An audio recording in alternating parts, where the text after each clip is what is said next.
दीपावली के खत्म होते ही अपने यूपी बिहार के लोग छठ पूजा की तैयारियों में जुट जाते हैं। और मैं आपको कोलकाता के नूतन बाजार इलाके में दिखाऊंगी कि यहाँ सिर्फ लोग ही नहीं बल्कि व्यवसायी भी छठ पूजा की तैयारियां में जुट गए हैं। देखिए, जैसे कि छठ पूजा में सबसे मुख्य जो होता है सूप और डलिया, तो देखेंगे आप यहाँ के बाजार में अभी जो है चारों तरफ आपको सूप और डलिए का बाजार दिखेगा। देख रहे हैं यहाँ डलिया और सूप से ही पूरा मार्केट यहाँ पर दिखाऊंगी मैं। पूरे मार्केट जो है यहाँ के सूप और डलिए से सजा हुआ है। चूंकि मैं अभी पैकारी जहाँ बिक्री होती है ये सूप और डलिया वहीं बेची जाती है। देखिए, मैं वहीं पे खड़ी हूँ। यहाँ पे पूरा सूप और डलिए से भरा पड़ा है। चूंकि ये पैकारी बाजार होने के कारण यहाँ पर लोग सिर्फ कोलकाता से नहीं बल्कि दूर दूर जिलों से भी यहाँ पर आते हैं लेने के लिए। सूप और डलिया यहाँ से लेकर जाते हैं। यहाँ किस हिसाब से सूप और डलिया मिलता है इस बारे में मैं यहाँ के जो व्यवसायी हैं उनसे मैं बात करूंगी और जानूंगी कि क्या है इस वर्ष बाजार का हाल। डमजूस के माने प्रोडक्शन होता है और बाजार तो सूप का ठीक ही है, अच्छा ही है, क्योंकि 2 साल तो काम हुआ नहीं। अब की बार जो है छठ पूजा जोर शोर से मनाया जा रहा है, इसलिए अब की बार बाजार बहुत बढ़िया ही चलेगा। और आपके यहाँ पैकारी रेट में? पैकारी रेट में हमारे यहाँ मिलता है और पैकारी में सब दुकानदार लोग खरीद करके ले जाते हैं। तो जैसे दिवाली खत्म होती है तो यहाँ पे दिवाली के बाद से या दिवाली के दिन से ही पैकार आना शुरू कर देते हैं? नहीं, दिवाली के बाद से। दिवाली के बाद से ही, क्योंकि दिवाली के 5 दिनों के बाद ही छठ पूजा है। बिल्कुल। तो कहाँ से यहाँ लोग आते हैं? ये बहुत दूर दूर से ही आते हैं, सब लोकल माने दुकानदार हैं, सब बहुत जगह से आते हैं। तो बुरा नहीं जा सकता कहाँ से आते हैं, मगर आते हैं सब व्यापारी लोग बार बार से आते हैं परचेसिंग करने के लिए। यहाँ से ले जा करके वो लोग फिर बेचते हैं। वो लोग पैकारी रेट का क्या हिसाब किताब है? पैकारी रेट का देखिए, इसका हिसाब तो एक नहीं है। ये तो बात है कि दाम आज यदि मान लीजिए 50 है तो कल 60 भी हो सकता है, 70 भी हो सकता है। माल यदि शॉर्ट हो गया तो दाम बढ़ता ही चल जाता है, और दाम अगर शॉर्ट नहीं हुआ तो दाम गिर भी जाता है। ये बात है। ये डिपेंड करता है कि कितने लोग इस बार छठ पूजा कर रहे हैं। अब ये तो कहना मुश्किल है। माल शॉर्ट कैसे हो जाएगा? माल शॉर्ट हो जाने के बाद क्या कि इसमें देखिए, इसमें तो बहुत से पार्टी के लोग हैं जो आकर के ले जाते हैं, ले जा करके सूप को दान करते हैं। कहने का मतलब है एक कांग्रेस के पार्टी है, तृणमूल के पार्टी है, सब जो है सबको माने बांटते हैं वो लोग, और यही बात है। और जैसे आपके यहाँ पैकारी में क्या रेट जो है, तो एक सूप अगर कितने कीमत में पड़ेगा? 100 का हिसाब है हम लोग का। पैकारी के हिसाब से 100 का हिसाब है। तो 100 का हिसाब से आपको मान लीजिए कि 7,000 रुपये 100 है, 4,500 रुपये 100 है, ऐसे करके 3,500 रुपये 100 है। क्वालिटी के ऊपर है। और वो अगर खुदरा बाजार में जाता है तो जाता है तो कम से कम सोचिए कि वो लोग तो 10 रुपये तो रख करके ही बेचेंगे। कहने का मतलब है। कितने दिन से आप यहाँ बिजनेस में हैं? नहीं, यहाँ तो बिजनेस में 70 साल हो गया।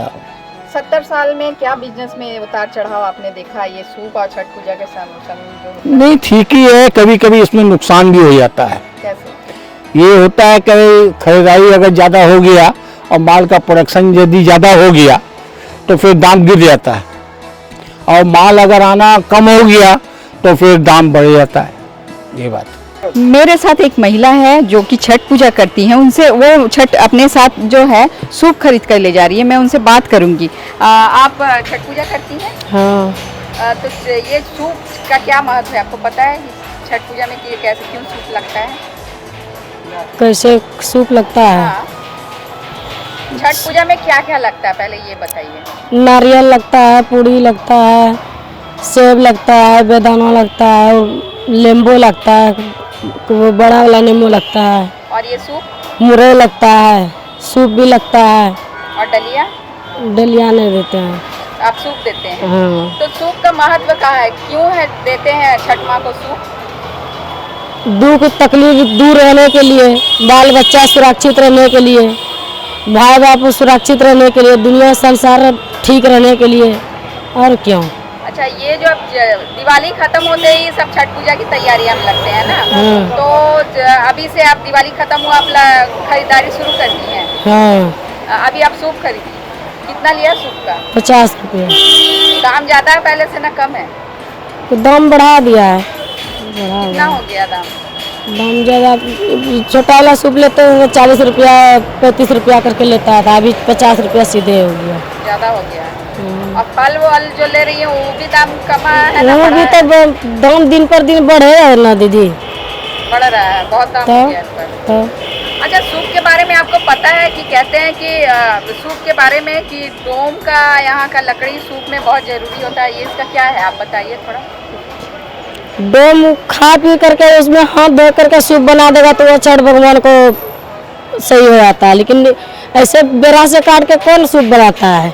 सब तो उर्दा मुर्दा जो जरता है बाहर सब में वही सब लोग बांस ला करके बनाता है। यही सूप की मान्यता है। हाँ, उसका शराब है किसका शराब है? डोम। यूँ तो बाजार में कई तरह के सूप मिलते हैं, ढेर सारे आपको सूप देखने को मिलेंगे, पीतल के मिलेंगे, लेकिन छठ पूजा में ये बांस की सूप के क्या महत्व है इसके बारे में बताया जाता है कि अपने वंश को आगे बढ़ाने के लिए जो महिलाएं व्रत रखती हैं उन्हें ये सूप काफ़ी ज़रूरी होती है, यानी कि ये बांस की बनी सूप काफ़ी ज़रूरी होती है। और इसके बारे में और एक बात बताया जाता है कि ये डोम जो होते हैं उनके यहाँ की लकड़ी इस सूप में अगर लगे तभी उस सूप को शुद्ध माना जाता है और उसी सूप की पूजा में लगाया जाता है उन्हीं सूपों को। जैसे कि कहते हैं कि माँ दुर्गा की प्रतिमा में कोठे की मिट्टी जरूरी होती है, वैसे इन सूपों में डोम के यहाँ की लकड़ियाँ जरूरी होती है, तभी ये सूप को शुद्ध माना जाता है। और अपने वंश को आगे बढ़ाए रखने के लिए ये बांस की सूप काफ़ी ज़रूरत पड़ती है लोगों को। इसलिए आप देखेंगे कि यहाँ हाथों में लेकर, अभी दिवाली खत्म हो रही है और हाथ में लेकर लोग यहाँ से सूप निकल रहे हैं, खरीदारी में छठ पूजा के लग गए हैं। तो यही कहना है कि जितने भी सूप के कीमत बढ़ जाए, या आप इन सूप के 50 रुपया ले ले या 100 रुपया ले ले या 250 ले ले, लेकिन व्रत करने वाले जो लोग हैं एक ना एक सूप माता को, छठ माता को जरूर देते हैं और इसी सूप में फल को रखकर छठ पूजा में पूजा करते हैं। जी आप सूप और डाला खरीद रहे हैं? जी जी जी, किस लिए? ये तो अभी छठ है ना, छठ पूजा, तो हम लोग का उधर चलता है, तो मैं पाइकारी के हिसाब से लेने के लिए आया हूँ। देख रहे हैं बाजार का। तो इस बार बाजार का हाल क्या है? बाजार तो बहुत महंगा है, पिछले वर्ष जैसा खरीद काफ़ी ज़्यादा है, कितना काफ़ी था ज़्यादा पिछले है। वर्ष? पिछले बार ये सब हम लोग 70-80 में मिलता था, अब थोड़ा सा हाई है। और सूप? सूप भी वही, हर सूप में करीब 20-22 रुपया ज़्यादा है, तो देखते हैं कैसा हिसाब से चलेगा। और फिर आप मालूम नहीं। जो रेट में यहाँ लेके जा रहे हैं उससे कितना अधिक आप? वो तो 10% हाइक में होता है, 10% 15%, फिर भी उसमें मतलब दर मुलाई भी होता है, तो उस हिसाब से बेचना पड़ता है। अच्छा, ये जो पैकारी रेट में जा रहे हैं तो कितना है छठ पूजा के लिए, कितना बिक्री हो जाता है? बिक्री हो जाता है, वो डिपेंड करता है लोकेलिटी का हिसाब से। लोकल एरिया में अगर मतलब छठ करने वाला अगर ज़्यादा रहेगा उस हिसाब से मतलब हो जाता है। कितने वर्षों से आप दुकान लगाते हैं? मेरा तो काफ़ी दिनों का दुकान है, पापा जी लगाते थे, अभी मेरा है। तो प्रति वर्ष कितना सूप और दलिया ऐसे बिक्री मेरा होता है? उतना ज़्यादा नहीं, ह्यूज क्वांटिटी नहीं, मेरा 150-200 सूप सेल होता है। ठीक है, आपका नाम क्या है? मेरा नाम सोनतू है, लिलुआ से। लिलुआ से।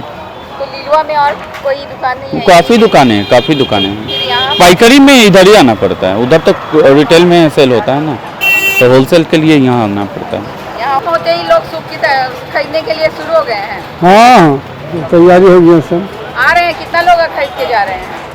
और बहुत लोग आ रहे हैं, जा रहे हैं किन किन। सूप का क्या महत्व है जानते हैं? छठ पूजा में क्यों सूप खरीद देते हैं? और छठ पूजा में सूप इसलिए दिया जाता है कि वंश के लिए आगे उनको जो आराधना करते हैं, हे ठाकुर। और ये डोम के यहाँ की लकड़ी ये कितना सही है कि एक डोम शुद्ध होता है, वो उनको हाथ से बुना हुआ है डोम का। दुनिया चाहे कितना भी आगे बढ़ जाए, जितना भी अंग्रेजी सभ्यता को अपनाए, लेकिन पूजा की जो परंपरा है वो आज भी लोग मानते हैं उसे। भले ही पीतल के सूप आ गए हों, लेकिन आज भी लोग बांस से बने हुए सूपों को खोजने के लिए दुकानों तक पहुंचते हैं और तैयारियां में इसी तरह से लोग जुटे हुए हैं। कैमरामैन मनोज सिंह के साथ मैं प्रीति पासवान, CN राष्ट्रीय, कोलकाता।